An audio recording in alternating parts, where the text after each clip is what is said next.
Mugi kapedhakna sagung para rawuh, para tamu sedherek kagung putri ingkang tansah winantu ing suka basuki. Wonten titiwanci dalu kelenggahan menika tasih kepareng lajengaken pahargyan wisudaning panganten ambut silaning akrami panjenengan Bapak Radi Sarimbit Ibu namung kewala sampun kasembadan ing ayun genya kepareng mahargya putra sampun kalampan kanthi wilujeng niskala menika dinten siang tumuli salajengipun wonten ing dalu kalenggahan keparengipun Bapak Radi Sarimbit Ibu tasih kepareng nglajengaken anggenipun wongon tirakat ngiras pantes nedya ngaturaken panglipur rawuhipun kadang-kadang karawitan jangkep muda laras ingkang mekaten kunjuk wonten ngersanipun para lenggah sedaya langkung-langkung keluarga ageng bebrayan wonten ing sawur mriki estu dalu menika kantun suka parisuka syukur panuwun wonten ngersanipun Gusti teman gur karek seneng-seneng tok mekaten. Nah, inggih awit sampun nampi cala saking Kampung Gati menika mboten wonten wigatos atur pambagi menapa dening panuwun enek ing gur karek hiburan muda laras jangkepi anggenipun kepareng ngaturi Bapak Radi ing kalenggahan menika kasuwuhan berkah donga pangestu panjenenganipun para lenggah sedaya. Nah, nggih karanten kadang-kadang budaya kerawitan muda laras dalu kalenggahan sampun kepareng samapta ngaturaken lelangan gending-gending ugi umiring lampah sinartan para waranggana kalih Mbak Ayu Nining saking Matisih menapa dening Mbak Wilis ugi ingkang pinaragan wonten lenggah Mbak Ayu Siti ugi Mbak Santika nggih derek bingan derek remen derek mangayu bagya mugi-mugi ing dalu menika mangke saestu saged satraju ing panggalih endika para rawuh anggenipun sami hamirsani kados pundi kridhanipun kanca-kanca muda laras anggenipun sumpam satrabargi wonten ngarsa panjenengan. Salajengipun Bapak Ibu sekalian para lenggah kula dherekaken nanggung lelenggahan kanthi prayogi sinembe hangrababi sadaya pasukat ingkang sampun sumadya nedya ugi kepareng midhangetaken kanthi sukarnane penggalih atur gending-gending saklajengipun dumateng kanca-kanca pangrawit muda laras para kadang monggo tasih jumbahaken kalih swasana mugi kepareng ngaturaken gending ingkang jumbuh kalih swasana kalenggahan kula sumagakaken.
puspita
tarpur sari anfuani fasiku fil oriwa siti kulam sarima wakul sakul mawapil koiri min koriri soli wasoli daiman abada ala bibika khairil qalbi kulilimi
Allahumma sholli ala Sayyidina Muhammad. Allahumma sholli wa sallim.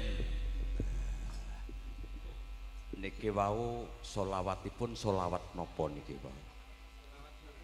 Oh nggih, wajib sembah nuwun nggih, nggih.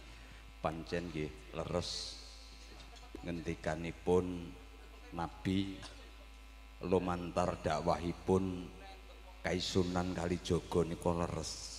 Anggenipun dakwah agami nika mawi budaya mawi gongso supados gampil dipun tangkep supados gampil dipun mangertosi dening kawulanipun nggih niki mengke wis ora nek acara napa-napa karek seneng-seneng nggih Mbak nggih rono ya dahare masih pokoke manut karo manut iki nggih cebi niki kalih bapak-bapak dahar kanca-kanca ya sinambi udut-udut dahar kula tak ngaturake bawa pangkur pelok 6 sisan neh iki heeh sisan ora dadi ngopo wis pokoke Siti selak lek uget-uget desa lungguh ora jenak arep ngadeg ora ndang-ndang ditimbali heeh ayo Mbah Sukrim ya selak lu besengut bae rantang entuk bagian ya Allah ya Allah heeh nggih nun sewu tintingan pun pelok 6 no Mas Gender sembah nuwun ya kledang kae sapa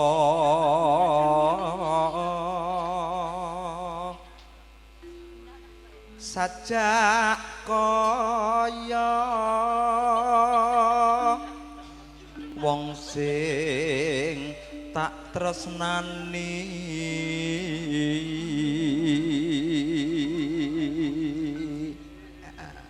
kene krasa ngono sejatine Siti iki sing tak tresnani tak tresnani tenan aku wis tenane esemane sepet madu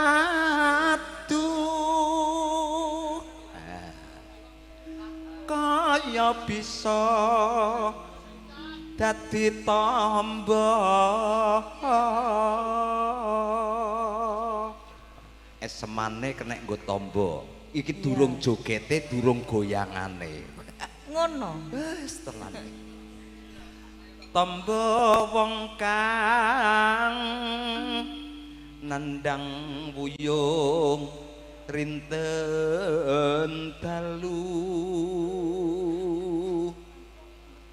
amung sira ingkang bisa nambani kangening ati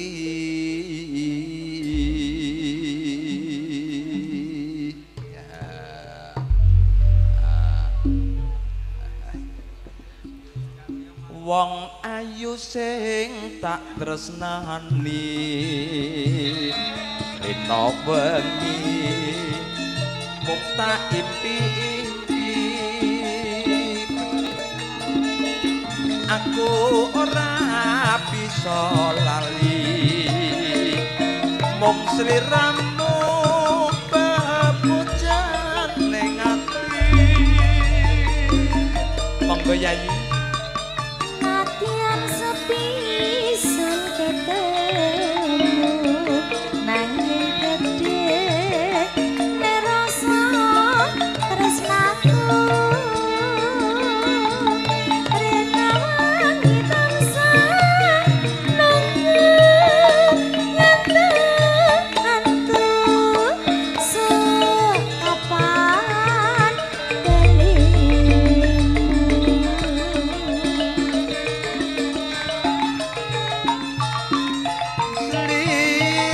sliramu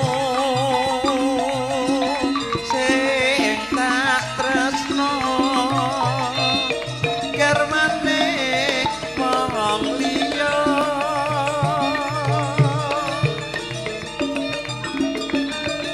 aku wis kebacut tresno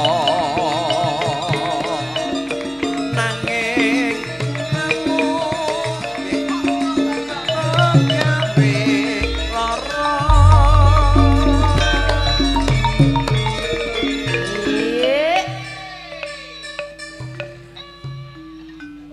ya tresnaku ki tenanan jane ning kala mangsane kleru sithik ngono terus gawe lara ati ngono ya sedih Aduh duh. Neng apa sliramuteku ninggalaku kayanan padosa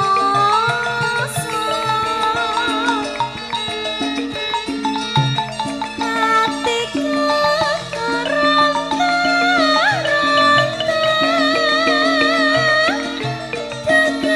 Dagastiku nyuwun ngapura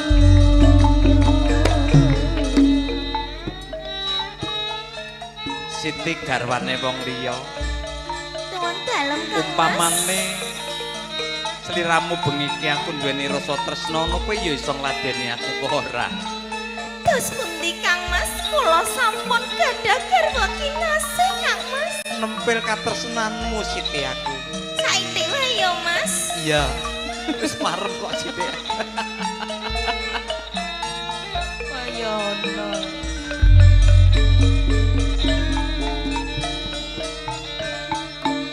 wong ayu sing tak tresnani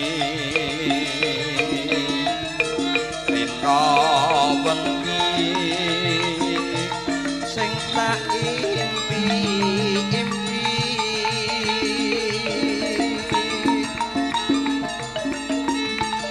aku ora bisa lali mong sliramu bebujan ning ati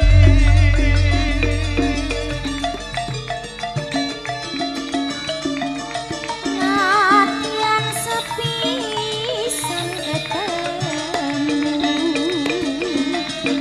nanging gedhe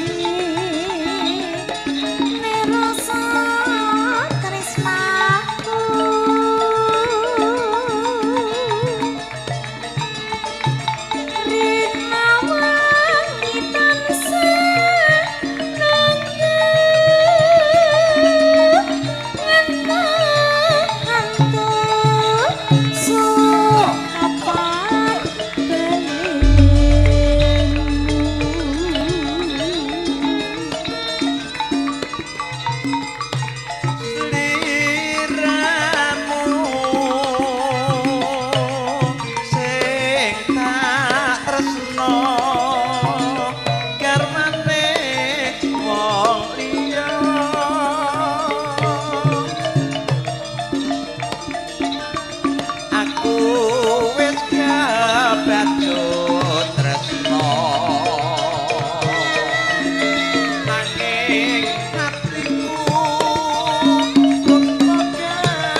imit sak sithik wis dadi Semarem. regane ngati. Ti aja tengok-tengok sik, aja tengok-tengok sik.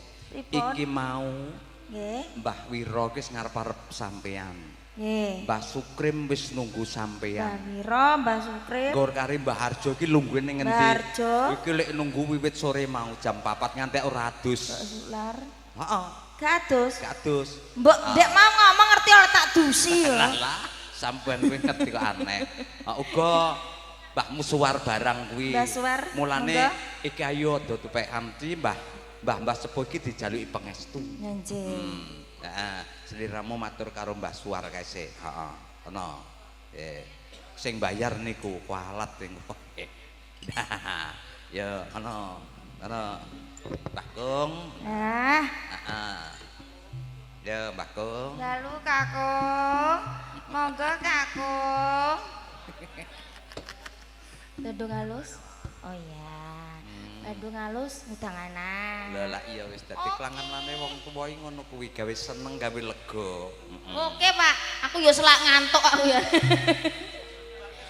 Heeh. Ya. Nih. Wis Lah, bengi iki iya toh. acarane nggur karek Ah, seneng-seneng. matur nuwun, monggo jumeneng. Heeh. Ayo to, Mbah.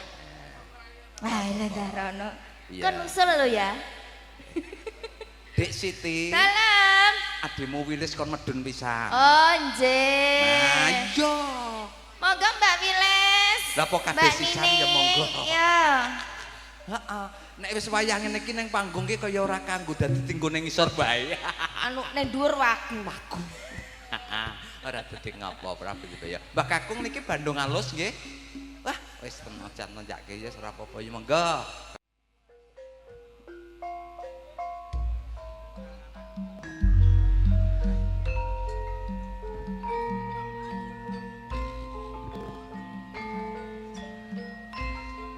Monggo ganti Wirama Tayub. Halus. Ayo Mbak Santika kene. Ayo kok kene gawe Prancanti. Heeh. Yes. Kene seleramu sak kloron Mbak Nining Mbak Winis yo sisan ae ayo kene. Ndapuk ngisor kene. Heeh. Iki ledek Tayub grubukan petoke ngono iki.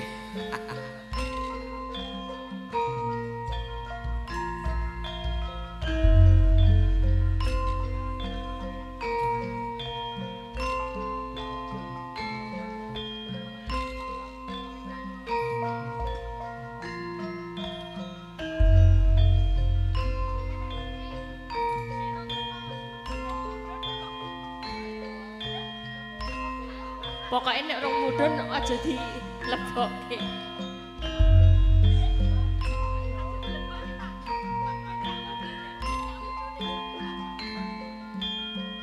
Pokoknya dinteni sak mudune Wilis karo Nining.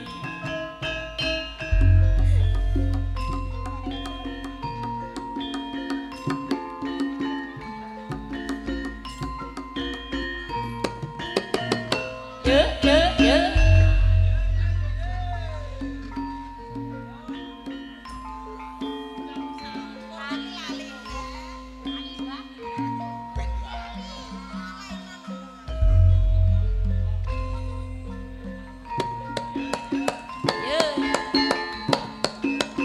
Ayo yo. Nyoh, nyoh.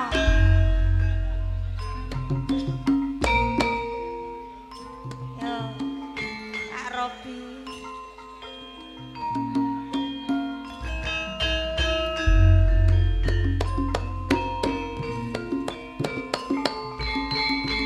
Ayo rene. Ora usah lungguh.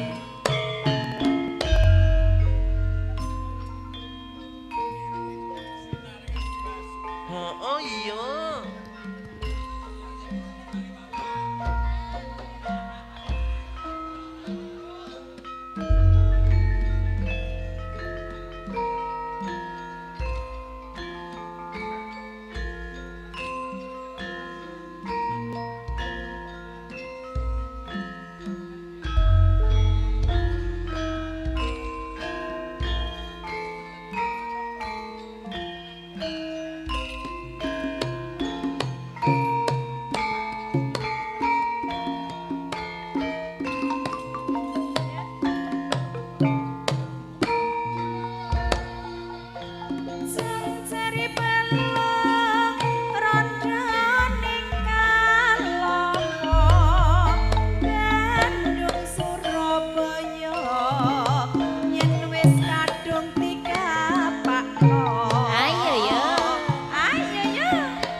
panggonane sindene kidul genti sik beksa lor.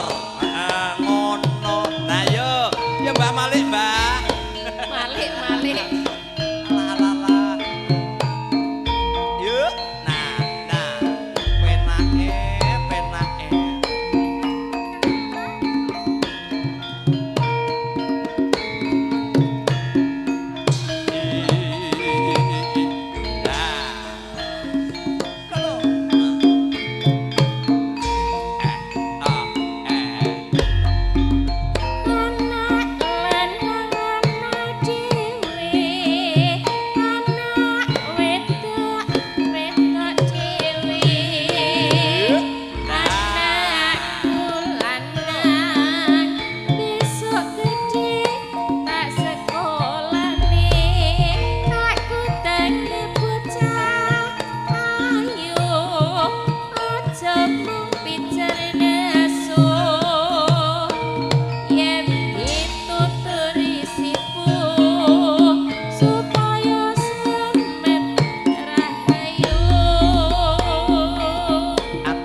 Aduh sayang anak lanang digadang-gadang sok yen gede rajin-rajin sembahyang